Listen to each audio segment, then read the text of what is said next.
Classificação indicativa. Livre para todos os públicos.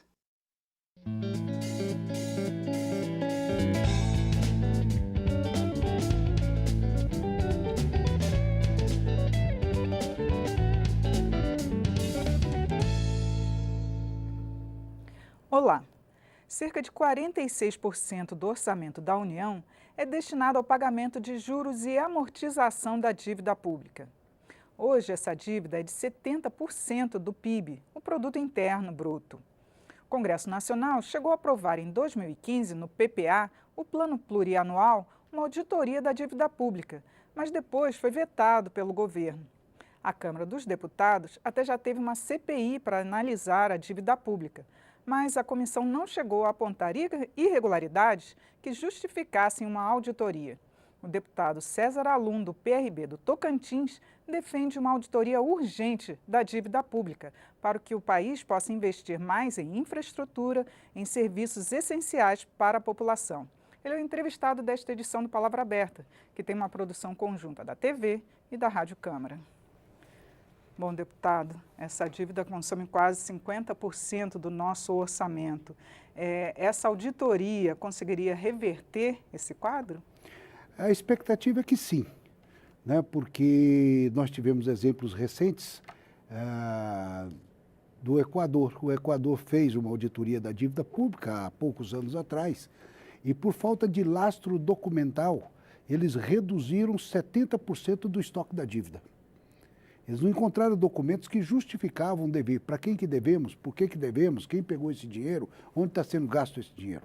E eles reduziram a dívida deles.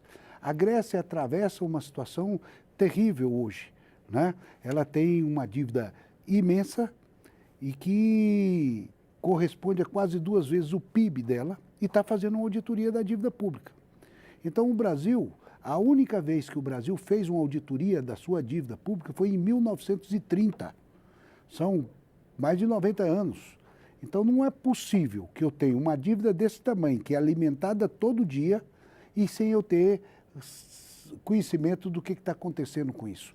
Quem paga é o povo, é a população. A população tem que saber o que está devendo. Só para explicar, essa auditoria não resultaria num calote da dívida, né? De jeito nenhum. Eu preciso identificar quem são os nossos credores e por que nós devemos. Uma dívida, o endividamento da União, do Estado, dos municípios é perfeitamente compreensível. Por que você faz o endividamento?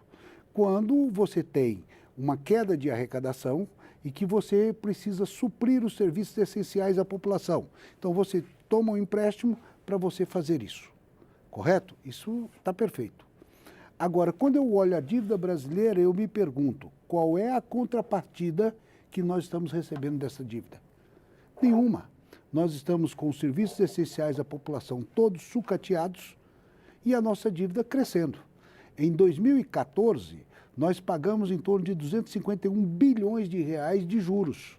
Em 2015 já foi 335 bilhões, então a dívida está aumentando. Um valor muito acima, por exemplo, do que vai para a Previdência, né? Justamente. Então, eu te pergunto assim, eu compro um carro e financio, eu fiz uma dívida, mas eu sei o que eu estou pagando e eu estou usando aquele bem.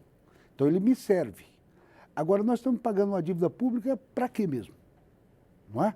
Então, é isso que nós precisamos saber. Eu não estou dizendo que tem irregularidades, que desviaram dinheiro, pode até ser, mas eu não posso acusar agora. Mas que nós temos o direito de fazer uma auditoria, nós temos. Eu acho que o Brasil não pode se furtar a isso. Agora, pela lei da informação, não haveria essa transparência, ou seja, eles não seriam obrigados a disponibilizar todos esses dados nos sites, como a lei exige? Nós entendemos que sim, mas aí existe uma grande questão, e na própria CPI, que foi realizada anos atrás, tinha essa dificuldade, que o Tesouro Nacional, ele emite os títulos da dívida e isso vai a leilão, e o leilão é feito pelo Banco Central. Aí o Banco Central disse que não sabe para quem nós devemos, porque isso vai no leilão, e não sabe quem comprou os títulos da dívida e tal e tal. Ora, como é que eu devo, pago o juro, pago parte da dívida e não sei para quem que eu estou pagando? Então isso é uma mentira. Depois eles vieram com outra conversa, não, porque isso são dados sigilosos, nós não podemos manifestar. Mas nós sabemos que quem participa dos leilões para adquirir os títulos brasileiros tem que ser em instituições que estão credenciadas no Banco Central. E são em torno de 12. E entre elas estão os maiores bancos do mundo. Está o Citibank, está o HSBC, está o Itaú. Então a gente sabe que quem detém os títulos da dívida brasileira são eles. É o mercado financeiro. E por que todo o mercado financeiro vai lá e compra no leilão esses títulos? Porque nenhum lugar do mundo tem o rendimento do juro do Brasil. Então, para eles é um grande negócio. Agora, nós precisamos esclarecer isso. Eu não sei por que os governos, eu estou dizendo os governos, porque quando a gente tinha aprovado na casa uma auditoria da dívida, a presidente afastada, Dilma Rousseff, ela vetou a auditoria. Então, esse inclusive era um discurso da esquerda e que perdeu legitimidade, porque eles vetaram a auditoria e é preciso que ela seja feita. Eu espero que o presidente Temer entenda que é preciso fazer. Eles acham que isso vai atrapalhar o governo, andar as reformas, andar aquilo. Não, eu acho que até justifica melhor.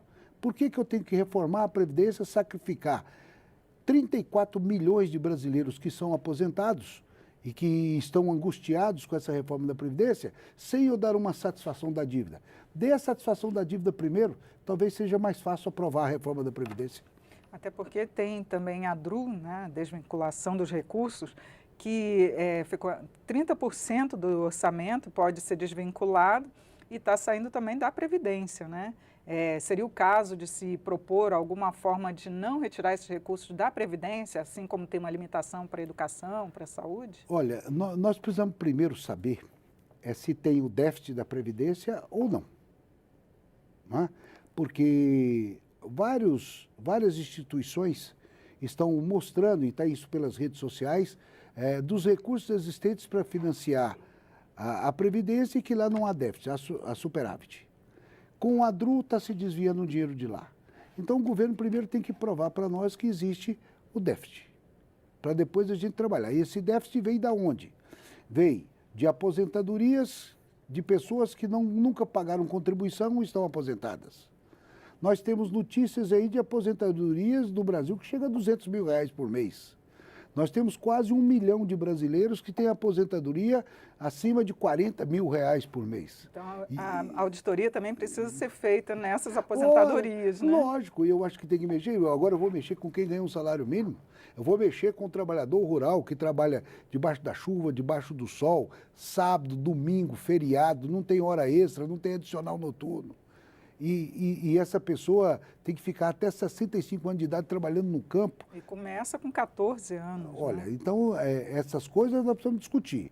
Que eu vejo que há necessidade de uma reforma, me prove que há necessidade, não sou contra. No Brasil, é assim, todo mundo acha que tem que fazer reforma, desde que não mexa comigo, não é não? Mas esse é um caso que a gente tem que fazer com segurança. Eu não posso estar brincando com a vida de milhões de pessoas sem eu ter outros resultados. Para você ter uma ideia, 43% a 46% do orçamento vai para pagar juros e amortização da dívida. E 22% do orçamento vai para pagar a Previdência. Correto? Então é metade do que nós gastamos com a dívida pública. Nós estamos gastando do orçamento em torno de 4% do orçamento com a saúde e 3,59% com a educação. Para se ter uma ideia, os estados e municípios, o estado recebe o FPM e os municípios, o estado recebe o FPE e os municípios o FPM. Somando todas essas transferências institucionais, dá em torno de 9% do orçamento, 5 vezes menos do que nós gastamos com a dívida. E os estados e os municípios estão quebrados por causa disso. Então, eu entendo que a auditoria da dívida pública é inadiável, precisa ser feito. Se quiser dar uma satisfação e transparência à população brasileira, precisamos fazer auditoria. E nesse momento de tantas reformas que estão tramitando aqui, você acha que ainda há espaço para essa auditoria? Eu acho que se a gente não colocar esse assunto para ser debatido, ele vai continuar deitado eternamente em berço esplêndido, né? E eu acho que não é possível mais a gente permitir isso. Já que estamos rediscutindo o Brasil, vamos colocar qual é o maior problema do Brasil hoje. É a Previdência, é a reforma trabalhista ou é a dívida pública? Eu entendo que o maior problema do Brasil é a dívida pública. Tá certo, deputado. Muito obrigado por seus esclarecimentos aqui no programa. Nós é que agradecemos a oportunidade. Eu conversei sobre a auditoria da dívida pública com o deputado César Alum, ele é do PRB do Tocantins. Você pode assistir esta e também as outras edições do programa em nosso site, é no câmara.leg.br/palavra aberta. Eu sou Regina Assunção, agradeço a sua audiência. Até a próxima.